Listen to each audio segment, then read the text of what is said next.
m'appelle Fadel Diamé, je suis le directeur exécutif de PASGA, qui est un organisme panafricain sur partenariat sur la recherche sociale et la gouvernance en Afrique.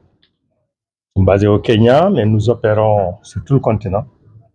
Et aujourd'hui, nous sommes ici pour le lancement d'un programme de dialogue sur l'emploi des jeunes que nous faisons en partenariat avec la Fondation Mastercard. Quels sont les principaux obstacles à l'emploi des jeunes au Sénégal notamment, selon vous? Alors, je vous répondrai à la fin de la journée. Pourquoi? Parce que nous voulons écouter les jeunes. Nous avons nos idées, mais je crois que l'objectif exactement de cette rencontre, c'est d'avoir un échantillon de jeunes de toutes les catégories pour écouter leur propre compréhension des défis et des opportunités, mais surtout les ambitions qu'ils ont pour créer un emploi, accéder à un emploi qui est digne, mais qui est rémunérateur. Et ça, c'est un peu propre à l'approche de ce programme, qui est de se mettre à l'écoute. Ensuite, de créer un cadre de dialogue. C'est ce que nous appelons le Utafiti Sera, qui est un nom swahili du Kenya, mais au Sénégal, c'est juste la case, ou bien la maison. Donc, où il y a les parents, les grands-parents, et les petits-enfants et les enfants. Ce qui veut dire qu'on peut faire un dialogue intergénérationnel sur les opportunités et les défis et identifier les voies qui mènent à la résilience et à l'emploi durable. Et comment le programme peut-il intégrer ces besoins exprimés par les jeunes? D'abord, on écoutera les besoins, mais aussi leurs idées de ce qu'il faut faire. Parce que nous sommes convaincus que les jeunes sont porteurs à la fois de dynamisme et d'initiative.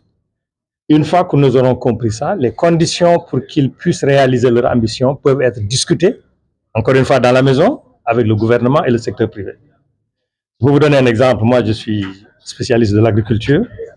Il y a énormément d'opportunités dans l'agriculture. Et un des indicateurs que je vais vous donner, c'est que nos pays, en Afrique de l'Ouest, nous importons pour une valeur de 4 milliards de dollars de riz chaque année. Or, nous savons que nous avons les terres, nous avons l'eau, la main-d'œuvre et la science pour le faire. Donc, créer les conditions pour que des jeunes entrepreneurs et des moins jeunes investissent dans la production, la transformation, la distribution et la qualité et porteurs d'emploi. Donc ça, c'est juste un exemple que je vous donne.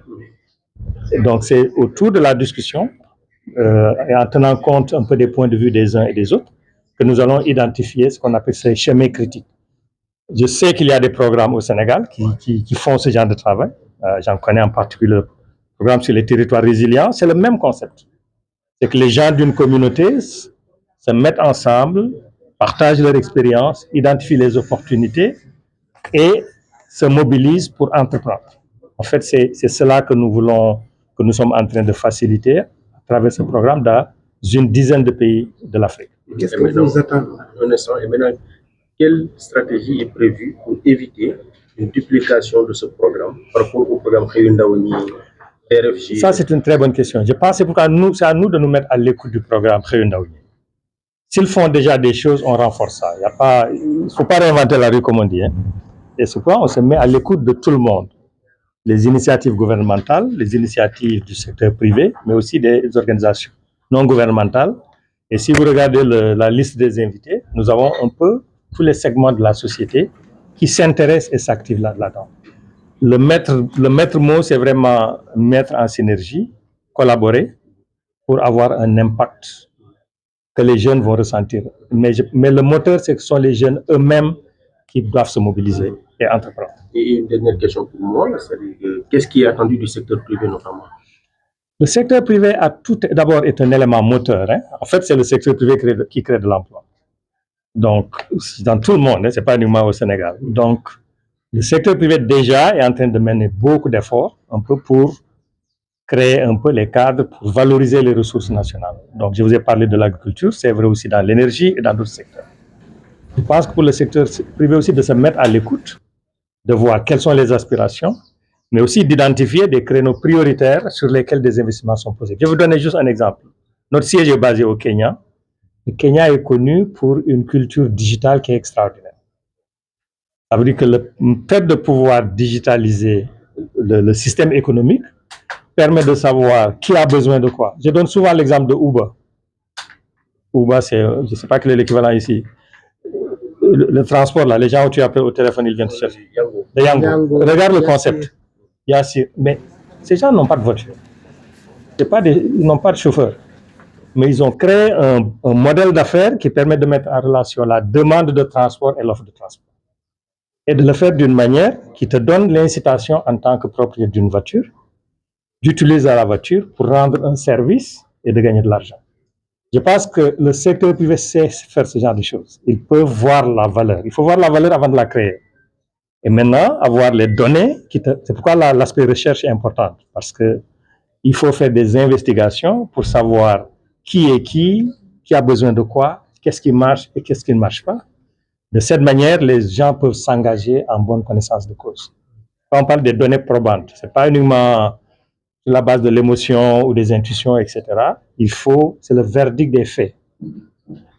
Donc, c'est pourquoi vraiment marcher main à main avec les acteurs, les universités, le secteur privé et l'État, en mettant les jeunes au centre, nous pensons que c'est ça la clé pour trouver les solutions de l'emploi. Justement, qu'est-ce que vous attendez de l'État?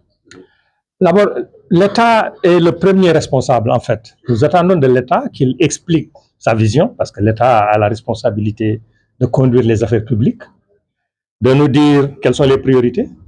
Tout le monde va se mettre en ordre de marche de ces priorités. Quels sont les espaces de collaboration? Et sur cette base-là, nous pouvons générer les données en travaillant avec les universitaires pour éclairer les actions, évaluer ce qui marche et ce qui ne marche pas, et collectivement s'assurer que nous avançons dans les objectifs d'emploi des jeunes. C'est vraiment basé sur des faits probants. C'est que cela se fait, mais on peut faire davantage en créant un cadre où il y a un dialogue continu avec les acteurs sur la question particulière de l'emploi des jeunes.